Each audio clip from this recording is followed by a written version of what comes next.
I think do that. Yeah, here we go. There, now I should be looking at you, I think. But anyhow, yes. Good morning, good morning, good morning. It's almost noon.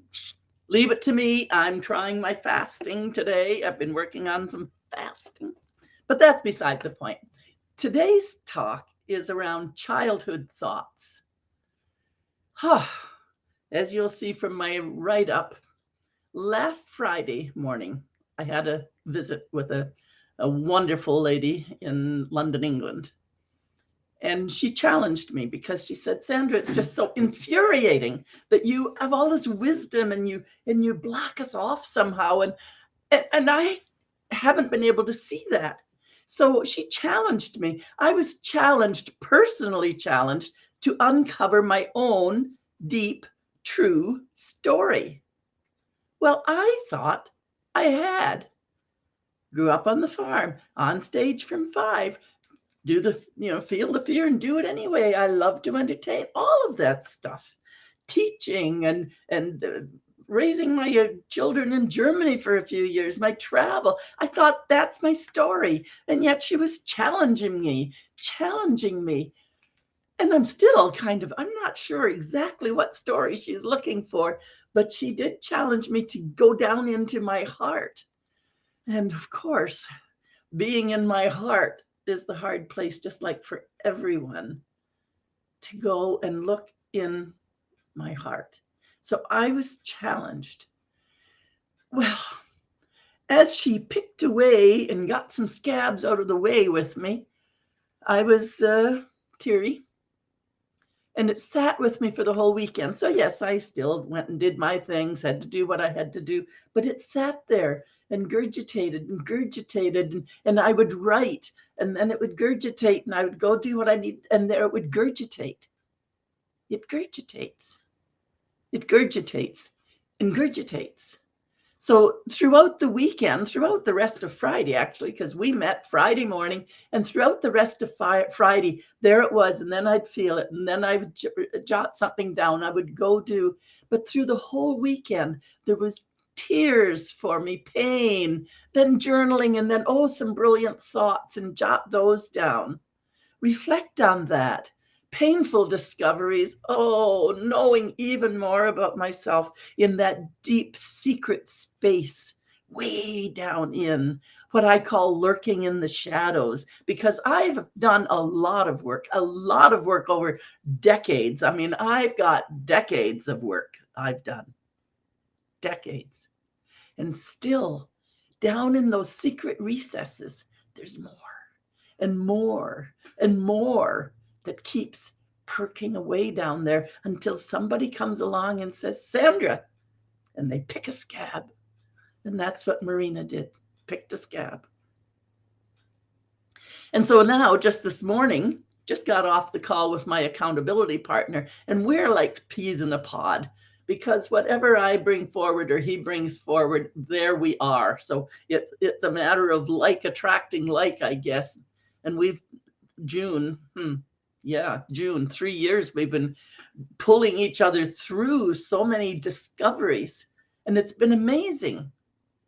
So just this morning, I played him my story, my little short one that I had shared with Marina, and I worked out with him around both our personal conundrums because so much of it was similar. But as I was sharing, he's sitting back there in his profound way, his Stan, from, I think, North Carolina. I love this global world that I'm living in. And he says, so what does it matter? You bring all this wonderful knowledge and teaching and learning and wisdom to the world. So everybody has a history. What does it matter? So what does it matter?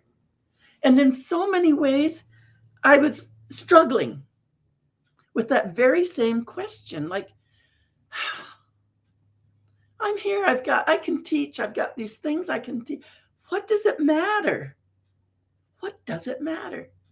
So we struggled with it. And that's the beauty of struggling and studying together as well. And having that scab picked. our conversation pivoted to our love of books, which I've got tons of books. He has tons of books. And he had just recently been reintroduced to a book called Go Givers. And oh man, now it's nailing me right down, because I will give, give, give, give, give. And as Marina would say, I give to my detriment because people take. And that's what we do. And I just give more. And I realize, I think, well, if I just keep giving enough, somewhere along the way, they're going to want to not only learn more, but they're going to want to, you see, I blocked my receiving. But this was called Go Giver. And the whole premise of the book was you have to give and give and give and give some more to build up the relationship. And I said, but that might be for somebody that doesn't know how to give. With us, we give and give and give and give with no expectation of return, because what are we giving? We want them, so we had a wonderful discussion around that. This giving and taking, this receiving and accepting, it's a whole big story all of its own. So then we had to give and give some more so that we could get some value out to people and then unravel that thread. The moral of this ramble today, as I have in my notes with my talk, is that we have to discover our own depths, bring them up out of the shadows we didn't even know were there. They're so nuanced, so subtle, and awaken our awareness to our own truth. And from there, now that that's brought up, and I'm sure, I know Marina, she'll be picking another scab on me somewhere along the way, but the digging and the rooting and the healing and the cleaning out the infection is so healing. And it helps come up with the next best step, the next best thought, the next best truth that we can come up to. Just to be aware of all the choices and the giving and the learning and the receiving. For me, it's the receiving, the accepting that I matter in this world. And we all have our own little holdback, which we think is a little holdback, which is a huge holdback. But just imagine considering how wonderful it is to dig and root and find our way so that we can stand in our light, claim our lives. And that's what I not only do it myself with coaches, I coach others. I can coach you to uncover your light and stand up as well. It's Coach Sandra, Compassionate Queen of Straight Talk. Take some time to reflect. Send me a couple notes. Let's spend some time. You can do it, and I can help. Have a wonderful day.